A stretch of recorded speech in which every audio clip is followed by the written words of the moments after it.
ദൈവങ്ങൾ സ്വരൂപത്തിലും അവതാര രൂപത്തിലും ചെയ്ത യുദ്ധങ്ങളുടെ കഥകൾ എന്നും ആഘോഷിക്കപ്പെടുമ്പോൾ ആ യുദ്ധവിജയങ്ങളിൽ ദൈവങ്ങൾക്കൊപ്പം ഉണ്ടായിരുന്ന ഗന്ധർവ യോദ്ധാക്കളുടെ കഥകൾ ആരാലും അറിയപ്പെടാതെ പോയി. 18-ാം നൂറ്റാണ്ടിന്റെ തുടക്കത്തിൽ ബ്രിട്ടീഷ് ഭരണകാലത്ത് തമിഴ്നാട്ടിൽ നിന്നും കേരളത്തിലേക്ക് ചരക്കെത്തിക്കാൻ പുതിയ വഴി തേടി നടന്ന മൺട്രോ സാഹിബിന് തിരുവിതാംകൂർ മഹാരാജാവിൽ നിന്നും ചുവന്ന പട്ടിൽ പൊതിഞ്ഞ ഒരു ദൂത് വന്നെത്തി. 6.5 നാഴിക നേരം കൊണ്ട് കിഴക്കൻ മല ചുറ്റി വരുന്ന ഒരു കാട്ടുവഴിയെപ്പറ്റിയായിരുന്നു അതിനുള്ളിലെ സന്ദേശം. പക്ഷേ ആ വഴി അന്വേഷിച്ചെന്ന മൺട്രോ സാഹിബിനും ബ്രിട്ടീഷ് പടയ്ക്കും അതിവിചിത്രമായ ഒരു കാര്യം അറിയാൻ കഴിഞ്ഞു. കാട്ടുവഴിക്കിടയിലെ ഒരു വളവിനെ പറ്റി. സൂര്യൻ അസ്തമിച്ചാൽ ഒരു മനുഷ്യനെയോ മൃഗത്തെയോ പോലും ആ വളവ് കടക്കാൻ അനുവദിക്കാതെ അവിടെ കാവലിരിക്കുന്ന സുമതി എന്നൊരു തമിഴ് പെൺകുട്ടിയുടെ ആത്മാവിനെ പറ്റി.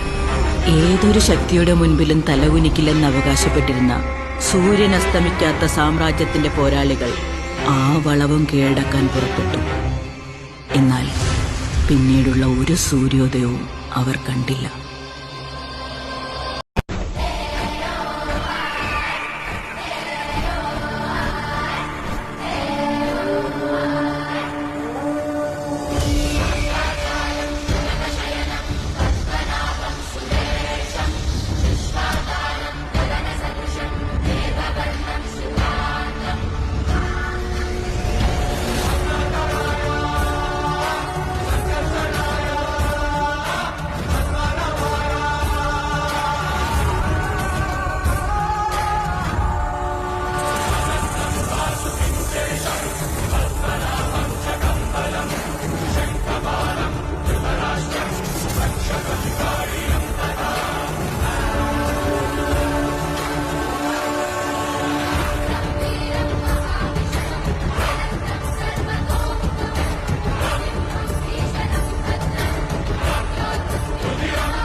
അടവ് പഠിപ്പിച്ചത് ഇരവിയാണ് തമ്പുരാനെ.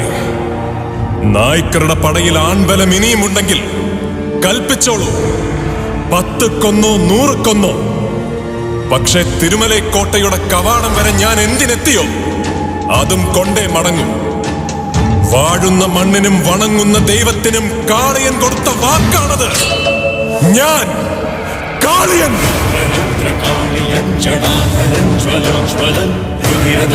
കാളിയൻ നമിച്ചുയർന്ന നായകൻ.